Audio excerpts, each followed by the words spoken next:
Naw isifundazwe KwaZulu-Natal singezinye zezifundazwe ehamba phambili ngeinombolo zabantu abagcina ke befaka ke ugesi ngokungemthetho lokho sikubiza phecelezi ngenyuka.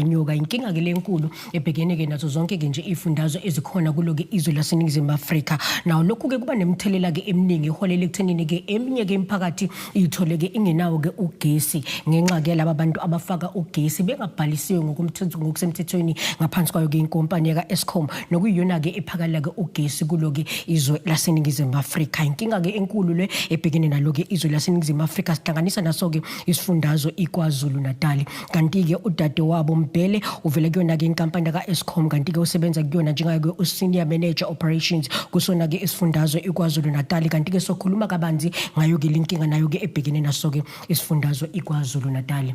Angikubingelele mbukeli igama lami kuSimangele Sibongo sami ngwakachirwa ubukela uhlelo iKaiZN News Talk. Angikuqoqozele ke mbukeli bayingxenye yeloko leli hlelo esikuthulela lona kuloko suku namhlanje sebenzisa ke inkundla zethu zokuxhumana ukudlulisa ke nje ukuphala kakho ngaso ke nje isihloko esibalekile kakhulu esikhuluma ngaso ke kuloke usuku namhlanje. Sikubingelele kakhulu ngesimpele kulona uhlelo lethu sikwamukele kwiKaiZN News Talk. Ngiyabonga sibonga kakhulu ukuthi sibe khona. Ngicabanga ukuthi ucwaningo liyaveza kakhulu ukuthi inkinga yabantu abafaka ugesi ngokungekho emthethweni inkinga ebhekene naso sonke nalo lonke izwe laseNingizimu Afrika, but also nesifundazwe KwaZulu-Natal asali ngaphandle uma ngabe sikhuluma ngalenkinga. Inkinga engakanani uma ngabe sizofocus nje kwisifundazwe KwaZulu-Natal? Inkinga enkulu ngendlela esimangaliso ngoba ngikade ngisho nje kwenye meeting enginayo last week ukuthi sispenda isikhathi esiningi mhlambe u70% wesikhathi esisebenzayo thina njengoba sikuyikhampani ye-engineering nje sisebenza ukwebiwa kukagesi okuyinto sad ngempela ngoba bekufanele ngabe sisebenzisa ama-skills ethu esawafundela ukuthi sithuthukise iNingizimu Afrika yethu. KZN it's one of the leading provinces ekwebiweni kukagesi and lokho kusenza sithwale kanzima sibe busy futhi abantu abawuthengayo ugesi bona ababa nenkinga kakhulu ngoba bayaphazamiseka. Mningi imibuzo nje nginawo la dade engifuna ukuthi mhlambe sikhulume ngayo nje lempendulo oyiveza, but mhlambe before siqhubekele phambili ngifuna sibheke ukuthi iba namiphi imthelela kuba namapha imthelela kulabo abantu abasuke befaka ugesi ngokungekho emthethweni. Simama ngisho nje ngithi uma ngabe njoba ngisho nje ukuthi thina siyikhampani engineering siyazi ukuthi uma ngabe sifaka i-equipment ethile kulayini, uma ngabe sifaka i-transformer siyazi ukuthi le transformer siyifakayo sizoyifaka izohlala la 40 years 20 years kuya ngedesign yakhona. Siyazi ukuthi njoba ila njengoba ubona imoto njengoba ngabe uhamba uyoservice imoto sizoyisebenzisa kanje uma kwenzeka ifeyila siyazi ukuthi ingafeyila kanje sizokwazi ukuthi siyilungise kanje uma ngabe zonke izinto ihamba kahle. Kodwa bese kuba khona izinto ezifana nakho nje ukwebiwa kwagesi wena wabona imoto isi-overload sekungena mhlawumbe abantu abawu 4 more than the design of the car. Uma ngabe sekunjalo isiyashesha ke manje ukuphuka okusho ukuthi wenze njani uma ngabe ungaplanelanga lokho. Okokuqala abantu ekufanele ngabe bahamba baservisa ezinye indawo sekufanele beze bazoservisa la. Thelela ukuqala lokho ama resources need to be diverted la ekungafanele ngabe ayakhona okuspenda futhi imali. Number 2 fanele ucabange ama spares obekungamele ngabe ayafeyila manje. It costs the company money. Le mali le ekufanele thina as Eskom si-answer ngayo even as far as PFMA is concerned. Kuthikamezeka izingane ezikolweni ngoba ulayini mhlawumbe ulayini othile mhlawumbe unabantu let's say about 2000 kulo line kodwa ngoba kunama instances okutshontshwa kwagesi uyashesha ukufeyila ulayini. Izikolo are affected, ama police station are affected, ama clinic are affected ngoba mele kulindwe manje ukuthi kulungiswe lolu daba nje olwenziwa ukuthi abantu bantshontshe ugesi ngoba bantshontshe ugesi protection is compromised. Because it's compromised thina kumele senze sure ukuthi sibuyisela ulayini so that protection is there ukuze abantu bangafi. Ngiyazi ukuthi ezinye izizathu eholele ekutheni isitho lesizwe laseNingizimu Afrika siba nenkinga ye load shedding is because of Eskom not ukuthi ningavuseleli izinto ngesikhathi, but from itopic esikhuluma ngayo ngiyafuna ukubheka ukuthi kunomthelelo kungakanani lokho ekutheni abanye abantu bayithole bengenawo ugesi ukuba khona kwabantu nje abayifakelayo ugesi kanjalo kodwa bebe bengabhalisiwe ningekho aware as a company ukuthi kunabantu abanogesi abangaka but they are not registered under your company. Exactly ngoba zimbili lezi zinto Simanga. Uma ngabe udesigner uline othile ukuthi uzophakela abantu abawu50 uzoletha i-equipment ne-transformer ezonela abantu abawu50 and njoba ngisho ukuthi it's an engineering thing mhlawumbe uzothi you are providing for mhlawumbe 5 more 5 less kube i-percentage error kodwa uma ngabe uzofika endaweni usudesign kanjalo waphakela abantu wazi ukuthi these are my 50 customers uma ngabe sekuzofika 20 more or 30 more bafika bayixhumele nje baya overload i-system ya overheater because it's overheating it fails and because it fails kumele kuthina senze sure ukuthi how can we make it safe again because we must provide something safe for ama customer ukuthi are connected kuyona more than that ngaphandle kwalo 20 osefike ayiconnect kulo 50 ke sinayi sekukhona isihlava nje sovela kube khona umfana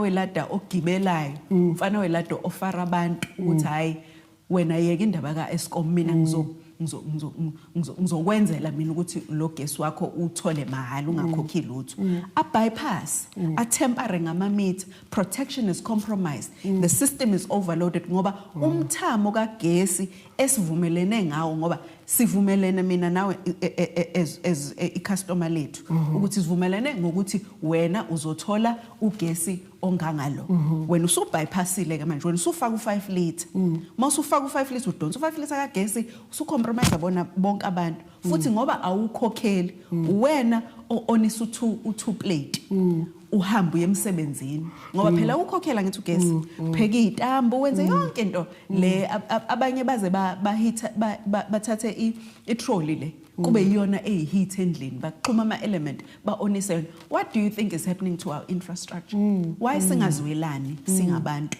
ngoba kufanele ngabe phela siyathuthuka angithi uEskom kufanele sithuthukisa ama businesses sithuthukisa abantu kodwa sigijima nje into yokuthi abantu abenzi kahle uzothi omunye umbukeli this is something that you are aware about it's been happening for quite a long time now you are aware ukuthi kunabantu abayifakela ugesi ngokungekho emthethweni I think uzovumela nami umbukeli ukuthi kwezinye indawo kuba khona imjondolo njalo in fact even nendawo zomqasho njalo where you find people beyifakela nje ugesi ngaphandle ukuthi balandele imigudu okuyiyona ofanelekile ikupheni kwenzayo as Eskom to try and address this issue because this is not something new it's something eyenzakala eniyazi ngayo but ngicela ubambe impendulo yakho sithengise mangabe sibuya sobe sikunika ithuba lokuthi unabeka banzi kulo mpendulo asithengise mbukile KZN News Talk mangabe sibuya singena kuso isigaba sesibilisa lokho nje uhlelo lakho iKZN News Talk uyibukelayo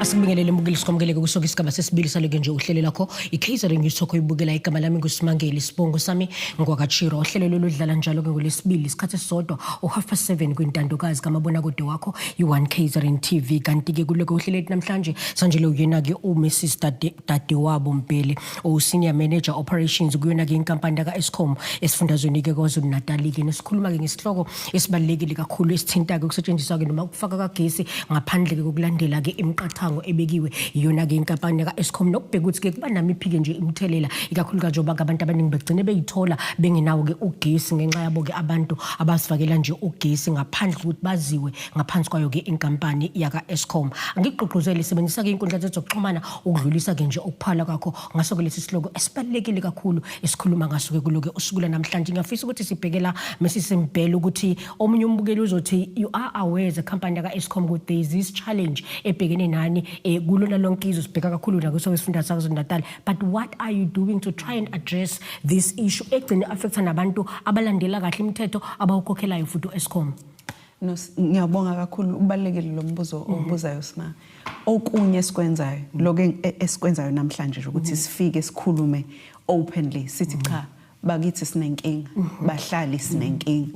Siyawenza futhi ama community engagements nje every week kuyenzeka sibe iviki lonke ukuthi every day we are out in the community or we are meeting with community leadership or we are going to schools to talk to the little ones, which we enjoy a lot ngoba they talk to us and we do that as well. We meet with teachers forums, we go on radio, on community radio. Ngaphezu kwalokho si roll out ama smart meters manje. Ama smart meters cabanga ukuthi iwona from a technology point of view. Iwona sezosiza ukuthi nala singakwazi ukufinyelela khona ukuthi sibone ukuthi hayibo kwenzekani masingakwazanga ukufika sizo audita.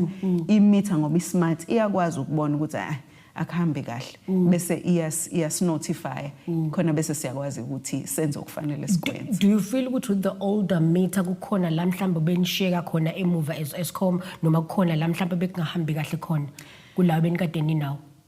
No, it's just technology. Njengoba njoba amafoni ethu ebangcono, it's just better now. Ngoba even with the older technology bekukuthi siyakwazi ukuthi sifinyelele uma ngabe sibona ukuthi ngoba we can still monitor ama customer ethu ukuthi okay this customer is not buying or is not paying. We still can ukuthi nje with a smart meter it's faster and we're able to act remotely as well ukuze kube lula njoba kade ngishilo ukuthi ama resources phela asikwazi ukuthi ama resources abe spread everywhere ngoba futhi okunye okubalekile Sima ukuthi as much as we've been doing all of what we are doing it looks like escalate into yokuthi abantu bayithathela ugesi mahhala. I like that point that you are raising ukuthi kuna nokuba yehle into iyanyukela kakhulu. It brings me to the question yokuthi you spoke about ama awareness campaign that you say you are doing as Eskom. Do you feel ukuthi they are yielding any positive result now that you're saying ukuthi the numbers are growing in terms of those people who are putting ugesi ngokungekho emthethweni? Asma, I don't want to say ukuthi akwenzeki kahle ngoba we have many success stories. Ngoba because of overloading of ama lines ethu the ababukeli bazokwazi ukuthi kukhona indawo la senza khona uhlelo ekuthiwa load reduction during peak times. Ila ma feeders lawo esifike sehlisa umthwalo mhlambe between 5 and 9 ebusuku nasekuseni sehlisa umthwalo nje senza ukuthi si protect network ikwazi ukugijima ibanga elide ngoba uma ngabe singakwenzi lokho ushaya phansi line asikwazi ukuthi for weeks to come ukuthi ukwazi ukubuyela ngoba we must do audits and whatnot. So we have success stories where communities have said ukuthi no, we are going to take it upon ourselves to protect our infrastructure and our transformers. Abafana bamalada abahambila. And we've appreciated that. So we've seen those success stories, we can name them and we love to see them and we work better with those communities there. Kodwa kukhona vele phela la kukhona nje khona isinye story nje ka desk reporter kuso izolo nje endaweni engengeze ngisho kodwa bebe khona ku social media bekhala ngokuthi manje it's been a year without ugesi. But the problem is safika sa audit sathi lungisani bo futhi ekulungisaneni kwenu kufanele kuqale la ku Temper Fine akwenziwanga lokho. So kukhona nala obona khona ukuthi there's resistance and because thina we must make our networks safe asikwazi ukwenza ngenye indlela ngaphandle kokuthi silandele imigomo ukuze abantu babe safe. Izingakanani indawo though you're not going to be specific in terms of the numbers abantu abayithola bengenawo ugesi because of this topic that we are discussing namhlanje? All over the country. All over the country and in mangabubuka iKZN la esenza khona where we are doing a load reduction, which is something that we want to stop. It's also something that the Minister of Electricity and Energy is driving kakhulu ukuthi phela load reduction.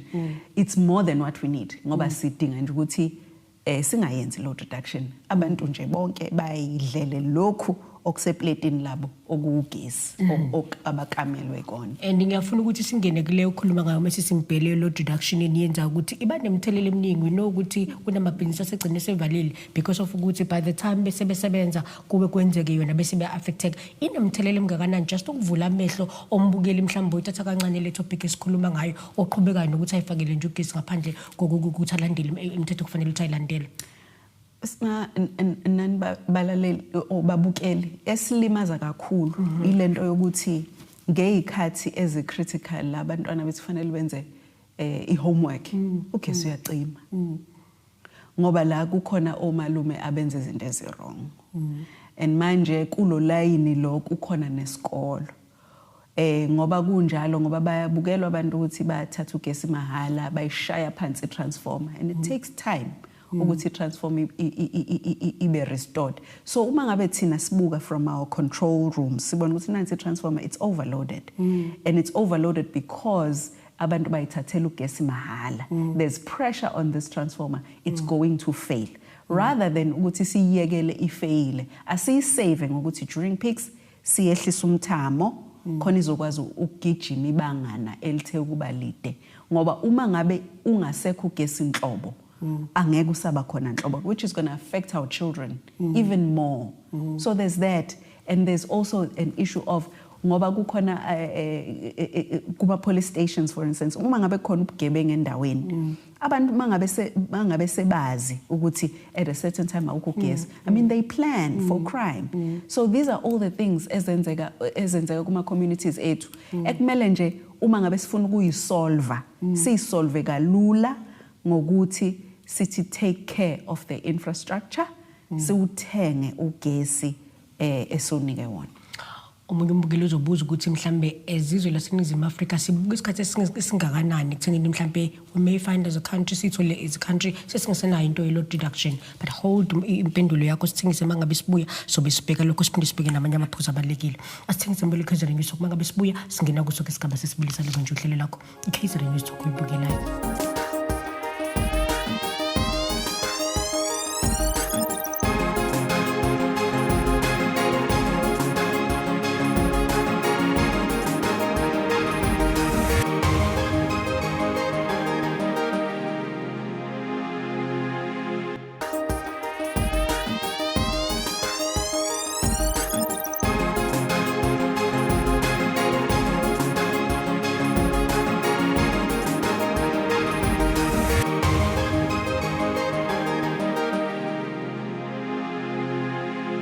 Asibingelele mbukeli sikwamkeleke kusoke isigaba sokugcina saloke nje uhlelo lakho inqayizo vele yohlelo iKaizer News igama lalo luhlelo igama lami mina nguSimangeli Sibongo sami ngwakatshirwa kanti ke kuluhlelo lethu namhlanje sanjelo uyena ke uMrs Dadewabo Mbele o-Senior Manager Operations kusona ke ikuyena ke inkampani ka-Eskom kusona ke isifundazwe iKwaZulu Natal sikhuluma ngesihloko esibalekile kakhulu esithinta ngqo wena mbukeli weKaizer News kusekhaya isihloko esithinta undaba kagesi ukufaka ke nje kagesi ngaphandle ukuthi ke ulandele imithetho sibheka nanokuthi kunamiphi ithelela kubantu njoba ke abaningi beyithole bengasenawo ugesi ngenxa yokuthi ke kunesindo esikhulu kakhulu sidalwa labo bantu abangabhalisiwe ngokusemthethweni. Sinayeke uma sesimbhele osichazela kabanzi nosivula ka amehlo ukuthi ke ikona kuphi isingakwenzi kakhulu kaje abaphinde babe naluhlelo lokubhekelela labo bantu abasuke bengathathi ke entweni abangakwazi ukuthi ke bathenge ugesi kusona ke isifundazwe saZulu Natal. We'll also touch on that point ngicabanga ukuthi ubalekile kakhulu because you did say ukuthi you do cater for those people who cannot afford to put ugesi noma ke abangathathi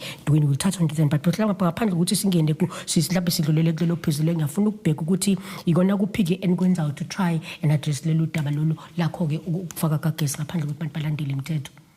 I think ngoba usuyithintile indaba yokuthi kukhona labo abanganawo amandla ukuthi ugesi bawuthenge. Siyasithi ke kukhona uhlelo lika government olubizwa ngokuthi i-free basic electricity sikubiza nge-FBE. Lolo hlelo uma ngabe umuntu ebhaliswe kulo uyawuthola umklamo wakhe o-free okwama kilowatts athile every month ngoba useshilo wathi mina ngihlwempu wa reporter kwi-councillor eli-local babhaliswa kahle nakumasipala umasipala bese ayasazisa ke nathi ukuthi kunabantu abangaka abakule ndawo abadingayo. And those people are given free basic electricity every month. Iziphi izinto enibhekayo la mesisimpele kulabo bantu abakanjalo? I know ukuthi some of our viewers ethu ayijabulela kakhulu impendulo yakho lo obatshela ukuthi there is actually something efana njengaleyo whereby yezo Eskom niyababhekelela bangathathi intweni. Yiziphi izinto enibheki kumuntu ukuze akwazi ukuthi ahlomile kulelo hlelo? Lapho ngoba uhlelo lika government thina silalela nje ukuthi ugovernment utheni ngoba umuntu usuke sethinte ne local councillor yakhe benza lolu hlelo olwenziwayo bese thina siwu Eskom sithola nje sesiwu Eskom ukuthi nampa ke abantu ibona abatholayo kodwa uhlelo lonke if umbukeli ethintane no local councillor wasendaweni uyena umcushisayo kuzo zonke izinto nakwestep ukuthi how do you get on the indigent register. Thina sikhuluma sesimpela indaba ye load shedding isingayazi. This is something that we experience manje, and I'm sure ababukela abaningi bayibuza ukuthi would we ever come to a time whereby we no longer have load shedding, we no longer have load reduction because of ukusetshenziswa kagesi kakhulu? Isikhathi esifana naleso sikude kangakanani nathi? Siseduze kakhulu. We are coming from, if you look at financial year 2023, there were 329 days where we load shedded. We are coming from that time where we didn't have a choice.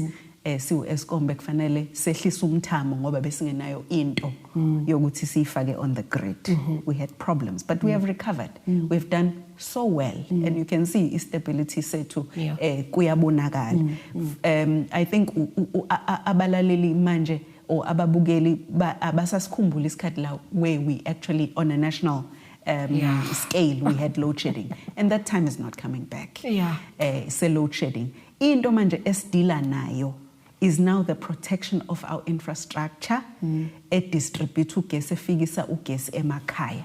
Le esenza kuyo ke manje i-load reduction eyenziwa or which is brought about by theft of electricity and overloading of our systems because of that.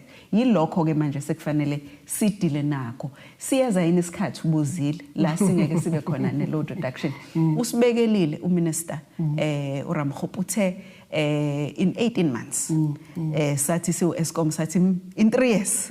Kodwa nje siyazi ukuthi uyafisa ukuthi ngabe i-load reduction ngabe yaphela nathi. We have geared ourselves up for that, which is why we are also rolling out labo smart meters and we are doing these community engagements and campaigns very robustly because we do realize ukuthi akuyona into esingakwazi ukuzenzela yona. Thina siwu Eskom siyadinga ukuthi sibambisane nama customer ethu. Nokwinto ebalekile kakhulu. I know ukuthi one of the things eni encourage kakhulu kubona ababukeli ukuthi babike kunina if kukhona bakubonayo ukuthi kuyenzeka kufaka ugesi kungalandelwanga imithetho, and I want to give you this opportunity just to emphasize on that point ukubaleka ukuthi babike uma ukuthi kukhona bakubonayo okungenza, because uma ngabe ugesi usungasekho aku affect nje lo umuntu kuphela but wonke umuntu osuke khona kule ndawo uyalimala because of one person or two people abasebenzele lonto. Correct. Ngiyabonga Sma. It's criminality. Ukwenza kabi.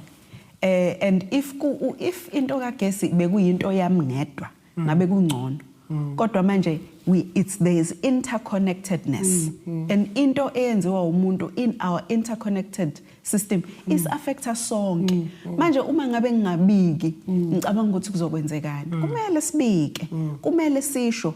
If you are not going to go to the SAPS, which we hope ukuthi you are going to go to the SAPS, and go usho ukuthi kunomfana welada la ngimbonile ngimshuthile uyobika umfana welada umbika usho ukuthi umfana wasendaweni ethile uyena okugibela nesitebhisi uyaziwe endaweni uyasonela thina. If you're not going to do that, ikhona ke an anonymous line ongayifonela 0800 112722. You can report ukuthi kukhona into, it's an anonymous line. You can report a crime there. Bese kuba ama Gen Z badlazana ku social media. I mean, you have they can do that media. as well. You can do social media. Okay. You can name and shame on social media. Khona izinto zokwazi. I mean, we are better together. Zikhona izinto esizenzile sabona ukuthi ayi ngazathi kuthatha isikhathi. Kodwa ikhona into ethi uma ngabe sesithi we are going to do it together, it yields more fruit. And yashesha kakhulu yona because now ngiyafuna nje just ukubheka ukuthi kulabo bantu ensukwini babamba ama fines kuba kangakani singakanani isijeziso siba singakanani kubona just ukuba sendela isixwayiso nalabo abakulihlelo abasathatha kancane mhlawumbe abasaqhubekayo isijeziso siba singakanani kubona. So uma ngabe sikutholile ukuthi ugesi wena uyithathela mahala siyakufana nje ngempela mangabe kuyifine yakho yokuqala iba u6052 that you are supposed to pay. Siyawudinga nje u6052 wethu ukuthi usondele ngakithi before size sikuthini. Uma ngabe ukuthi uyakhala ke siyaxoxa ukuthi mhlambe you can pay 50% of that ku 3000 kodwa u6052 as allowed by our regulator as well ukuthi u6052 is fine. We must fine you because you have done badly. Ukhona ke abantu abaphikelelayo omphikeleli bafike benze esefayiniwe wakhokha wabuyisela ugesi abuyenze wrong futhi okwesibili. The second fine is 12,000. So they are fined for the second time for 12,000 rand, and if you are found for the third time to have tampered, we are removing our infrastructure. Usuzoyibona. Just nje mhlawumbe ukugcina masimpele ngaphambi kokuthi sigoqohlele lethu just to emphasize number where they can report ababona mhlawumbe kukhona okwenzakalayo okungahambisani nomthetho wezwe laseNingizimu Afrika. Iyiphi inombolo just abangayifonela? Thank you, Sma. I think you can call 0800 112722. You can report there anonymously uma ngabe kukhona okubonayo okungenzeki kahle. Kodwa ke sinawo ama self service channels aka Eskom mangabe uyi customer la ka Eskom mangabe ufuna anything else nje ungafuni ukusebenzisa those ukureporta anything. Okay, mhlambe if you can talk about number 08660037 mhlambe ukuthi labo sobe nenkinga that's the number abangakwazi ukuthi bayisebenzise. Yes, so if you're a customer lethu you can go on Alfred, Koni chatbot Alfred on WhatsApp. You can save that number 086 100 37566. Okay. Asibonga kakhulu Msimpele ngakho share la uhleleni lethu. Thank you. Sibonga kakhulu ngesikhathi sakho mbukele Khizera News Talk. Sifinyelele kona ngamaphethelo aluhlele bese kutholela lona kuloko usuku namhlanje. Usibangelo kaChiro ngahamba nalo lonke ke ithimba leKhizera News Talk. Asiphinde futhi ke hlangane